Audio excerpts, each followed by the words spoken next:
नमस्कार, स्वागत है आपका। कैसे हैं? मुझे उम्मीद है कि आप अच्छे होंगे। यदि आप हमारे चैनल विद्यापीठ को पहली बार देख रहे हैं, तो इसको सब्सक्राइब कर लें। यदि आपने सब्सक्राइब किया है, तो आप वीडियो को लाइक ज़रूर करें। तो करते हैं हिंदी साहित्य आदिकाल से संबंधित एक और महत्वपूर्ण वीडियो। पहला सवाल कह रहे हैं कि बौद्ध धर्म की किस विकृत शाखा से सिद्धों का उदय हुआ? हीनयान, महायान, वज्रयान या जैनयान? तो किससे हुआ ये आपको बताना है। तो ये वज्रयान से हुआ। सी विकल्प इसका उत्तर जो है वो सही हो जाएगा। दूसरी सवाल पर आते हैं। कर कि सिद्धों की कुल संख्या 84 मानी गई है, इसका प्रमुख केंद्र कौन सा था? श्री पर्वत, आबू पर्वत, गिरनार या काशी? तो दूसरे प्रश्न का उत्तर बताना है कि सिद्धों का जो केंद्र है वो कहाँ था, ये बताना है। तो सिद्धों का केंद्र जो है वो श्री पर्वत है। ए विकल्प इसका उत्तर सही हो जाएगा। देखो, सिद्धों का मुख्य गढ़ श्री पर्वत रहा, जबकि इनका प्रभाव क्षेत्र भारत का पूर्वी भाग, बिहार, बंगाल और आसाम था। तीसरे सवाल पर आते हैं। करें सिद्धों की संध्या भाषा शैली का क्या अर्थ है? तो संध्या भाषा शैली का अर्थ क्या है? ये करें कि संध्या के समय बोली जाने वाली भाषा। बी करें कि अंतः साधनात्मक अनुभूतियों को प्रकट करने वाली प्रतीकात्मक भाषा। सी करें कि दो भाषाओं का मिश्रण। और डी कह रहा है कि शुद्ध संस्कृत भाषा। तो सांध्य भाषा का मतलब होता है अंतः साधनात्मक अनुभूतियों को प्रकट करने वाली प्रतीकात्मक भाषा। बी विकल्प इसका उत्तर सही हो जाएगा। चौथे सवाल पर आते हैं। करें सिद्धों और नाथों के बीच वैचारिक अंतर के संबंध में कौन सा कथन सत्य है? ए करें कि सिद्ध नारी भोग विश्वास करते थे, जबकि नाथ ब्रह्मचर्य और इंद्रिय निग्रह पर बल देते थे। बी करें कि दोनों ही बाह्य आडंबरों और जाति पाति के विरोधी थे। सी नाथों ने सिद्धों की वाममार्गी मार्क्सवाद का विरोध किया। और डी करें कि उपयुक्त सभी। तो कौन सा उत्तर होगा? तो ये उपयुक्त सभी हो जाएगा। ये डी विकल्प सही होगा। सवाल नंबर 5 पर आते हैं। करें दोहा कोश का संपादन किसने किया, जिसमें सरहपा, तिलोत्पा आदि के दोहे संग्रहित हैं? तो आपको दोहा कोश का संपादन किसने किया ये बताना है। प्रमोद चंद बागची, हरप्रसाद शास्त्री, राहुल सांकृत्यायन या रामचंद्र शुक्ल? तो किसने किया है? तो देखिए, डॉक्टर प्रमोद चंद बागची ने इसका संपादन किया। ये विकल्प उत्तर सही होगा। सवाल नंबर 6 पर आते हैं। कर सिद्धों में सबसे ऊंचा और सम्मानजनक स्थान किसका माना जाता है? सरहपा, लुइपा, कड़हपा या सबरपा? किसका माना जाता है? तो माना जाता है लुइपा का। भी विकल्प सही होगा। 773 ईस्वी के आसपास से रहे हैं। 84 सिद्धों में सबसे ऊंचे हैं। उड़ीसा के राजा और मंत्री इनके शिष्य थे। सवाल नंबर 7 पर आते हैं। कह रहे हठयोग की साधना का प्रवर्तन गोरखनाथ ने पतंजलि के किस लक्ष्य को लेकर किया? ईश्वर प्राप्ति, धन प्राप्ति, युद्ध विजय या शारीरिक सौंदर्य? तो किसको लेकर के किया? देखिए, गोरखनाथ ने पतंजलि के योग सूत्र को आधार बनाकर हठयोग का मार्ग प्रशस्त किया था, जिसका मुख्य लक्ष्य कुंडली जागरण और ईश्वर साक्षात्कार था। तो ए विकल्प इसका उत्तर सही हो जाएगा। सवाल नंबर 8 पर आते हैं। कह रहे बौद्ध गान वधुहा के नाम से सिद्धों की रचनाओं को बंगाल से किसने प्रकाशित करवाया? हरप्रसाद शास्त्री, प्रमोद चंद बागची, डॉक्टर विनय तोष भट्टाचार्य या राजा राम मोहन राय?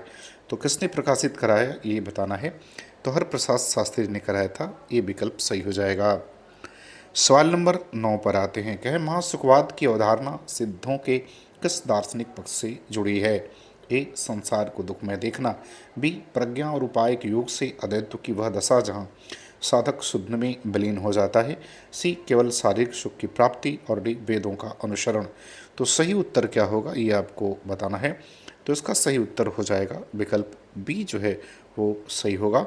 महासुख का अर्थ है साधना की वह पराकाष्ठा जहाँ साधक और साध्य का भेद समाप्त हो जाता है, वह पूर्ण आनंद में स्थित हो जाता है। सवाल नंबर 10 पर आते हैं। करें गोरखनाथ के गुरु कौन थे, जिनका वास्तविक नाम विष्णु शर्मा था? जलंधरनाथ, मत्स्येंद्रनाथ, चौरंगीनाथ या चरपटनाथ? तो गोरखनाथ के गुरु का नाम बताना है। तो इनके गुरु का नाम मत्स्येंद्रनाथ था। बी विकल्प सही हो जाएगा। इन्हें मीननाथ भी कहा जाता है। सवाल नंबर 11 पर आते हैं। कह रहे जोई जोई पिंडे सोई ब्रह्मंडे, इस पंक्ति का आशय क्या है? एक करें कि जो शरीर में है वही ब्रह्मांड में है, संसार और ईश्वर अलग अलग है, केवल ब्रह्मांड ही सत्य है, शरीर नश्वर है। तो इसका अर्थ क्या है? तो इसका अर्थ है जो शरीर में है वही ब्रह्मांड में है। ए विकल्प सही हो जाएगा। सवाल नंबर 12 पर आते हैं। करे गोरखवाणी का संपादन किसने किया और इसमें कितने ग्रंथों को प्रमाणिक माना गया है? पीताम्बर दत्त बड़तवाल 14 ग्रंथ, हजारी प्रसाद द्विवेदी 10 ग्रंथ, रामचंद्र शुक्ल 12 ग्रंथ और नगेंद्र 9 ग्रंथ। तो गोरखवाणी का संपादन पीताम्बर दत्त बड़तवाल ने किया, प्रमाणिक कुल 14 ग्रंथ। विकल्प ए उत्तर सही होगा। सवाल नंबर 13 पर आते हैं।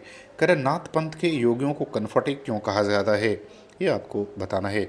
ए करे कि उनके कान जन्म से कटे होते हैं।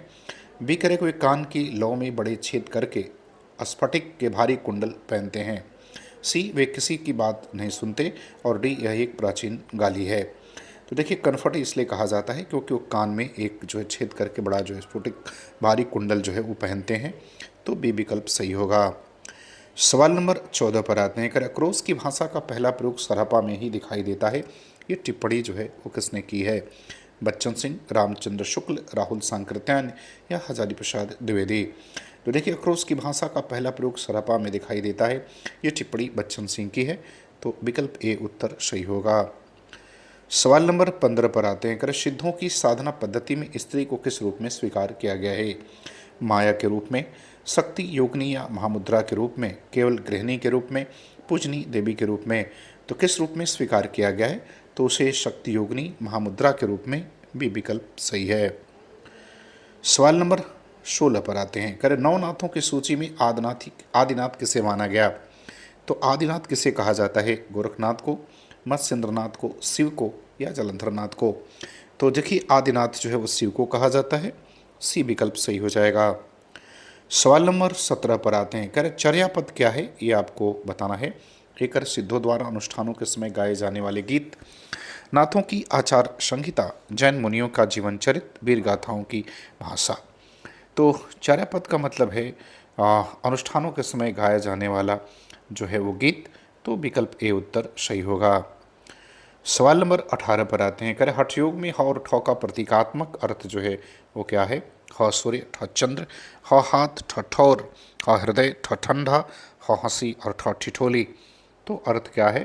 तो ह सूर्य और ठ जो है वो चंद्र है, अर्थात ए उत्तर सही हो जाएगा। इसे इड़ा और पिंगला के योग को हठयोग ही कहा जाता है। 19 नंबर सवाल में कह रहा है कि कढ़ापा की रचनाओं की सबसे बड़ी विशेषता क्या है? एक है कि पांडित्य और कवित्व का बेजोड़ संगम, केवल वीरता का वर्णन, संस्कृत शब्दावली का अभाव, केवल बाह्य आडंबर का समर्थन। तो कढ़ापा की रचनाओं की सबसे बड़ी विशेषता ये है कि वे जो है पांडित्य और कवित्व में बेजोड़ रहे। ये विकल्प सही हो जाएगा। 20 नंबर सवाल पर आते हैं। सिद्धों की भाषा को पुरानी बिहारी किसने कहा है? प्रमोदचंद बागची, रामचंद्र शुक्ल, ग्रदर्शन या हजारी प्रसाद द्विवेदी। तो इसको किसने पुरानी बिहारी कहा है? तो रामचंद्र शुक्ल ने कहा। बी विकल्प उत्तर जो है वो सही हो जाएगा। शुक्ल जी का मत है कि सरापा और सिद्धों के गीतों में भाषा में जो पूर्वी प्रयोग मिलते हैं वे पुरानी हिंदी बिहारी के ही रूप हैं। सवाल नंबर 21 पर आते हैं। कह रहे बालनाथ का टीला कहाँ स्थित है जिसका उल्लेख जायसी ने किया है? ये आपको बताना है। राजस्थान में, पंजाब के नमक के पहाड़ों के बीच, असम की पहाड़ियों में, उड़ीसा के तट पर। तो बालनाथ का टीका कहाँ है? तो पंजाब के नमक के पहाड़ों के बीच। भी विकल्प सही होगा। सवाल नंबर 22 पर आते हैं। कह रहे सिद्धों और नाथों के संबंध में कौन सा तथ्य असत्य है?